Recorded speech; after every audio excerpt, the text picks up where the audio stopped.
ምልክላ አድራሻ አምቡላንስ ነው የሚያስፈልገውን ነገር ይዘን ሚስቴን ተኩሼ ገደልኳት። ሚስቴ ላይ ተኩስኩ።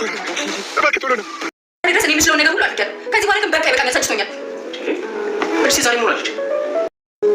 ወይስ ደግሞ ሆነ ታስሯል? ፖሊሱ ታስሯል? ደግሞ ላንቺ እንደነገረሽም ይገባኛል። ብቻ አንቺ ልጅ ውሃ ጠምቶኛል። ውሃ ከጠጣሁ ቆይቻለሁ።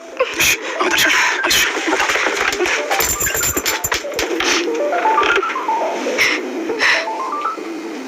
እሺ ብሩክ አስተያየት ነው ተዚያናት ግን በደንብ አስብበት። ተይ እባክሽ ቤዛ፣ ስለሚያስጨንቅ ጉዳይ ያለኝ ደግሞ በዚህ ይችላል። እሺ ሳሚ ቆይ አንዴ ጠብቀኝ። ውስጥ ደርሼ ልምጣ። ልብሴን ከላይ ብቻ ቀይሬ እመጣለሁ። ልክ ነበርኩ። እየሞት እንኳን ባይ ለአንተ ግድ አይሰጠኝም። ፊት ለፊት ደግመህ እንዳትቆም እሺ። ምን አለ ምንድን ነገር ብትሰማ አይሰማም ሳይሆን ምናልባት በጥቂት ካውጣጡት። ይኸውልሽ ቤዛ፣ ማንም ይሁን ማን ብሩ መክፈት አለብን። ይክፈቷል። እሺ በረኪና ልጠጣ ያሰበችው ሉላ ሳሚ በመድረስ ህይወቷን አትርፎታል። አራስ ውስጥ ሆና በጭንቀትና በድብርት እያሳለፈች የምትገኘው ሉላ ዛሬ ላይ ልጄ ማናለው ብላ ሳታስብ በረኪና ጠጥታ ለመንጎድ ነበረ ያሰበችው። ነገር ግን ዘገየ። በአራስ ውስጥ ሆነው ዲፕሬሽን ይይዛቸዋል። ስለዚህ አጠገቧ ሰው መኖር አለበት፣ ሊደብራት ይችላል በማለት ለሳሚ በነገረው ነገር ሳሚ በችኮላ ነበረ ወደ ሉላ ሮጦ የደረሰላት። ሰላም ጤና ይስጥልኝ ውድና የተከበራችሁ ተመልካቾቼ እንዴት አላችሁ? እግዚአብሔር ይመስገን እኔ በጣም ደህና ነኝ። ባያላችሁበት ሰላማችሁ ይብዛ እያልኩ ለዚህ ቻናል አዲስ ከሆናችሁ ሰብስክራይብ እያደረጋችሁ ቤተሰብ ሁኑ። እንዲሁም ላይክ ሼር እያደረጋችሁ አበረታቱኝ። አብራችሁ ስላላችሁ እጅግ በጣም ነው የማመሰግነው። ዛሬ ደግሞ ቤዛ ድራማ ክፍል 146ን ይዤላችሁ መጥቻለሁ። እስከ ቪዲዮ ፍጻሜ ድረስ አብራችሁ ይቆዩ።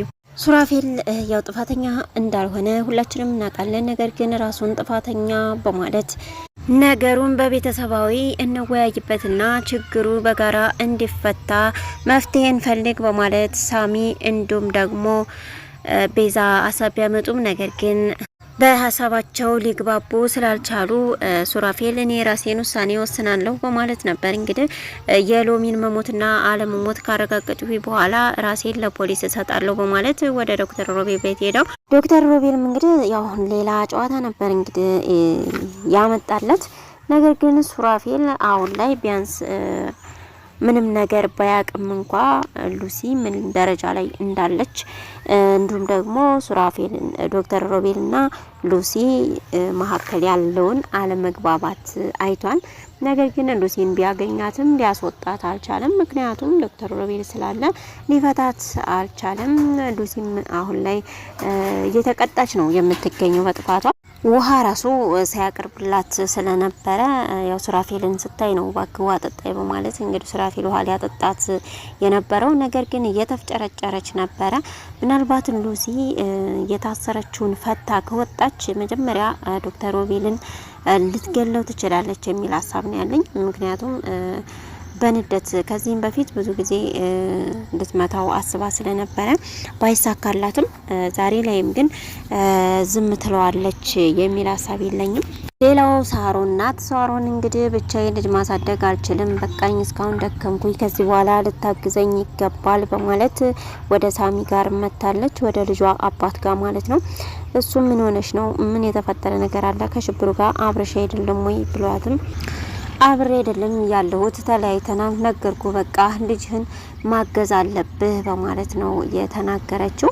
እንግዲህ ያው ቤዛ ድራማ ወደ ማለቁ እየሄደ ስለሆነ ምናልባት በስተመጨረሻ አብረው ሊታረቁና ልጃቸውንም አብረው ሊያሳድጉ ይችላሉ። ምክንያቱም ከሉሲ ጋር ድጋሜ አብሮ ይሆናል የሚል ሀሳብ የለኝም።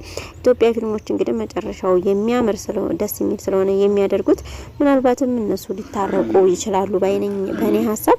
እናንተም እስኪ የሚሰማችሁን ሀሳባችሁን በኮሜንት አስቀምጡ።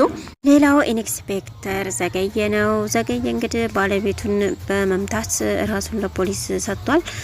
እንዴት ነው ከዚህ ለመውጣት ሀሳቡ ቢለውም ሳሚ ለመጠየቅ ሄዶ ኢንስፔክተሩን እንግዲህ ጥፋቴን አምኜ ስለቀረብኩኝ ምናልባትም ሊቀልልኝ ይችላል እንጂ ከጥፋተኝነት ነፃ ልወጣ አልችልም። ነገር ሉላ አሁን ላይ ሰው ያስፈልጋታል፣ ከጎኗ ሰው መኖር አለበት በማለት ይነግረዋል። ከጎኗ ማለት ከእህቷ ጋር ኮነች እንዴት ይደብራታል በማለት ቢናገርም አይታወቅም፣ ሊደብራት ይችላል።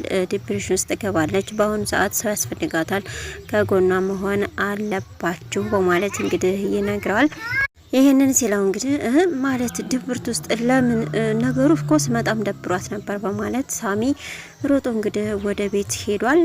ሉላም ደግሞ ያው ኢንስፔክተር ዘገየ እንዳለው ልጇንም ሳታስብ የሰማችው ነገር እጅግ ስላናደዳትና ስላበሳጫት ያው ለመጠጣት እያሰበች ነበረ። ነገር ግን በዛ መሀል ሳሚ ደርሶ ያስጥላታል ባይነኝ። ቤዛም አሁን ላይ እጅግ በጣም ተጨናንቃ ነው የምትገኘው።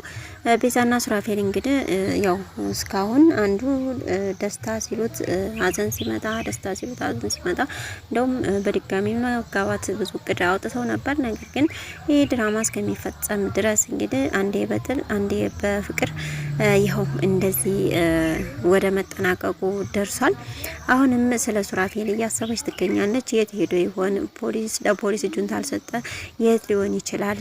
የዶክተር ሮቤልን ቤት ማየት አለብን። እዛ ነው ሊሄድ የሚችለው። እዛ ከሄደ ደግሞ ይገለዋል እያለችም ነው እንግዲህ ቤዛ እየተጨነቀች የምትገኘው። በቀጣዩ ቪዲዮ ደግሞ ቤት ሄደው እንደሚያዩ አንጠራጠርም። አሁን ላይ ወይ ዶክተር ሮቤል ወይም ደግሞ ሱራፌል አንደኞቹ መገዳደላቸው የማይቀር ነው። ምክንያቱም ሁለቱም አሁን ላይ በልህ ነው እየተቀመጡት። እንዲሁም ደግሞ ሽጉጥ እስከ መደቀንና የአሸነፈ የምታስከማንን ነበር የደረሱት። ምናልባት እውነቱን ካልወጣ ሱራፌል ሊጨክንበት ይችላል የሚል ሀሳብ ነው ያለኝ። ሉሲም እንግዲህ ንገሪኝ ምንድነው የሆነችው? ሎሚ ማን የገደላት? የት ነው ያለችው? በማለት በተደጋጋሚ ነግሯት ጠይቋት ነበር። ነገር ግን ሉሲ ድካም ላይ ስለነበረች ልትነግረው ፈቃደኛ አይደለችም። ነገር ግን ከዛ ካለችበት ቦታ እንዴት አድርጎ እንደሚያወጣት ቃል ገብቶላታል። የምታውቂውን ነገር ንገሪኝ፣ እኔም ከዚህ አስወጣሻለሁ። ነገር ግን አሁን ልፈታሽ አልችልም፣ ቀስ በቀስ ግን ሁሉም ነገር ይስተካከላል ብሎ ነው የነገራት። እንግዲህ በቀጣይ ቪዲዮ ደግሞ ምን እንደሚከሰት ተከታትዬ ማቀርብላችሁ ይሆናል። እስካሁን አብራችሁ ስለቆያችሁ እጅግ በጣም አመሰግናለሁ። ለቻናሉ አዲስ ከሆናችሁ ሰብስክራይብ እያደረጋችሁ ቤተሰቡን በያላችሁበት ሰላማችሁ ይብዛ። ሰላም ለሀገራችን ይሁን፣ ሰላም ለሕዝባችን።